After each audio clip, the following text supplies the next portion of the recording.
everyone. Happy Christmas from the Good Doctors. I'm Dr. Donnelly. And I'm Dr. Hinson. And we are here to talk to you about Small Town Christmas from the Hallmark Movies and Mysteries Network. What a film. What a film. Starring one of our favorite Hallmark hunks, as it were, Kristoffer Polaha. He was adorable. Yeah, he was... Several things in his favor even before it was him. One, owns a bookstore. Love it. Done. Second, guardian to his dead sister's precociously adorable small child. She was so cute. Amazing. And was earnest without being saccharine. Yeah, like it just felt real. Like, I think he's an actual actor, which is one of the reasons why we enjoy him on these movies. But like, it was just believable. And it wasn't like there are a couple things where I was like, but the thing at the end that felt a little too Hallmarky was like when the planned development like failed and Brad's sitting at the table with his coworkers and they're like, we're so used to capitalizing on Christmas everywhere. And this reminded us, and she literally said the spirit of Christmas. I was like, no, too far. Yeah. It's hard for a Hallmark movie to go too far, especially in our book. But I was like, no, that did it. No. So quick plot recap for everyone. Yes. This is the girl really good at her job needs to find the spirit of Christmas thread. Lane that they have picked. So this is also a second chance romance, which is our favorite probably romance trope that they explore. So we were excited about that. So she she's an author. Nell is an author. She ends up, she and Polaha, I don't even remember his character's name, it doesn't matter. Emmett.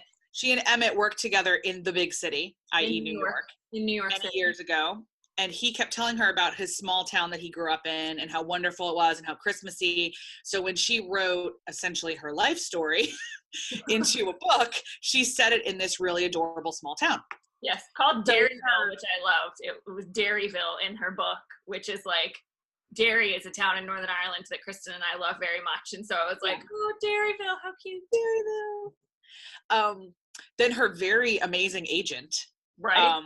I'm super into competence characters. Yeah. So I really liked that woman. So her super amazing agent was like, listen, you're going to go to Derryville. Yeah. Based it on a real place. Yeah. And you're going to enjoy their Christmas festival, which was capital C, capital F, Christmas festival. Kringle Fest, guys. Kringle Fest. So much Christmas. So she ends up heading back, and not even back, it's her first time in Springfield, Springdale. And I just watched it last night with my family, so I was like, yeah, I watched it a couple days ago, so a little bit less fresh. My notes are fresh.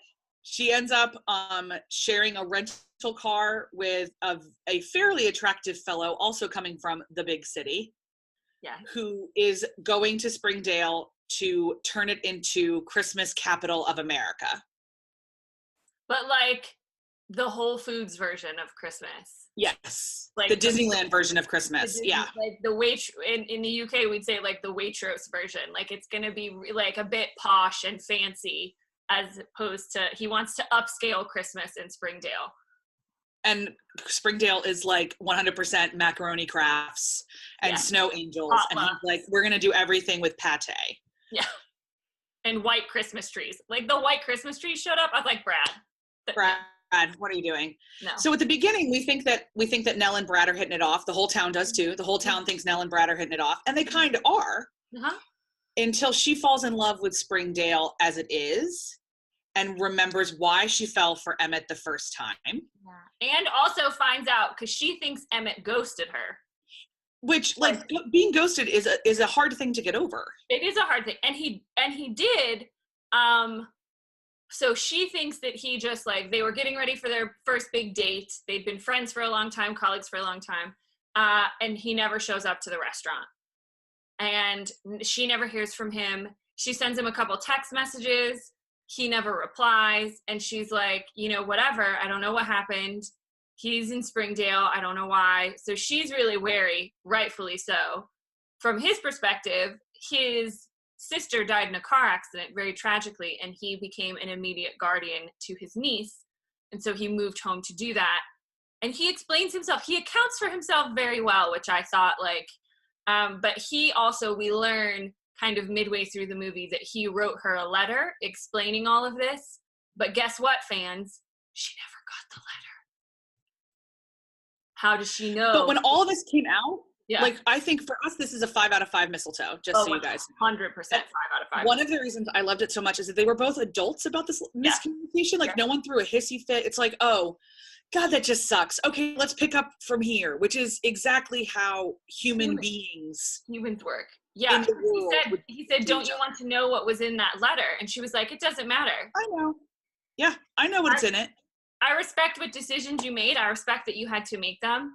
Like, it sucks that I never got the letter. I understand why you didn't reply to my text messages. Cool, let's move on.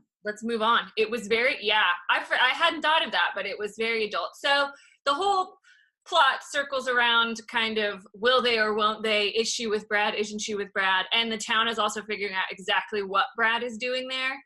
Yeah, will they, won't they? With like this huge influx of capital, and he wants to help the town, and everybody's like, oh, well, it's a lot of money. I could use the money.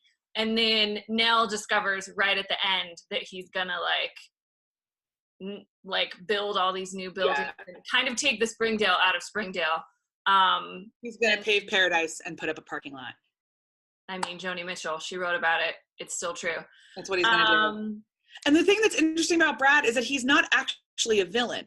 Like, he's just a guy with a specific vision who's trying to do his job really well. Yeah. And like, again, often the Hallmark villains are like mustache twirling, scenery chewing, and this guy's just like, I'm just trying to make your lives better. Yeah, and like he meant well. And like there was a scene where Nell said like, we see the town differently, which I thought was a great way to put that. Like, we just have different visions. I don't agree with his vision. I don't think it's what's best for the town, but he does, but it doesn't make him a bad person. And very clearly at the end, he's like, oh, I got this all wrong. And they decide to like, him and his colleagues decide to, actually help the town. Yeah. In the aforementioned scene where they're like, you know what? The spirit of Christmas compels me to stop capitalizing on small town Christmas festivals. And I was like, okay. Does it really? Does it? Yeah. So, I mean, the festival of Hallmark Christmas is drawing to an end. Don't worry. We're going straight into another fest. Winterfest. I know. Winterfest is coming at you guys. So there might not be a whole lot more opportunities to watch this one this holiday season. But we would recommend keeping a wary eye for it next holiday season. Oh, yeah. And also anything Kristoffer Polaha stars in, we recommend at least giving a spin because he tends to have good taste in projects. And I liked Your Woman as well. That's the first time I've seen her in anything. Ashley Newbra. She was great. I'm trying to look up my bingo card because... Oh, yes, that's right. We did get bingo. Dr. Donnelly didn't think we got bingo, and she was right because it hinged on the first kiss happening in the last scene, which in this movie, it doesn't. They give us almost a mini epilogue, which, God bless, we love epilogues. I think all of them should come with epilogues because Dr. Donnelly and I read a lot of romance novels that always have epilogues. Note to Hallmark. But last night when I was watching it with my family, I remembered the Four Corners rule in bingo. Yeah, which I forgot. We had a city scene during opening credits, ice skating or other winter sport, decorating a tree or putting on lights, and an interrupted first kiss. Oh. Bingo, guys. I think that's our last Hallmark Christmas bingo, at least on film. We will continue to play it. I am heading to Dr. Donnelly's house this weekend. I'm sure there will be more Christmas movies on the DVR. We're filling up that DVR. We'll mix it up with our other favorite thing to do this weekend, which will be watch Dairy Girls, which if you haven't seen our intro of that, make sure to hit that up in our video playlist. I'll include the link in the video for this as well so you can find it. Dairy Girls is taking storm all over the Netflixes. I've been following it on Twitter and in the US and Singapore and Australia and every place that it is now accessible, people are finding and loving Dairy Girls. So be sure, if you have a Netflix account or can steal someone's, be sure to check it out. And if you want our primer on what the heck is going on in Dairy Girls and in Northern Ireland in the mid-1990s, be sure to check out our video. And in the meantime, we will remain devoted to our bingo cards for whatever season they end up at. And I'm Dr. Donnelly. I'm Dr. Hinson. And we wish you an incredibly joyous and restful holiday season, and we'll see you in 2019. Take care, everybody. Bye. Bye.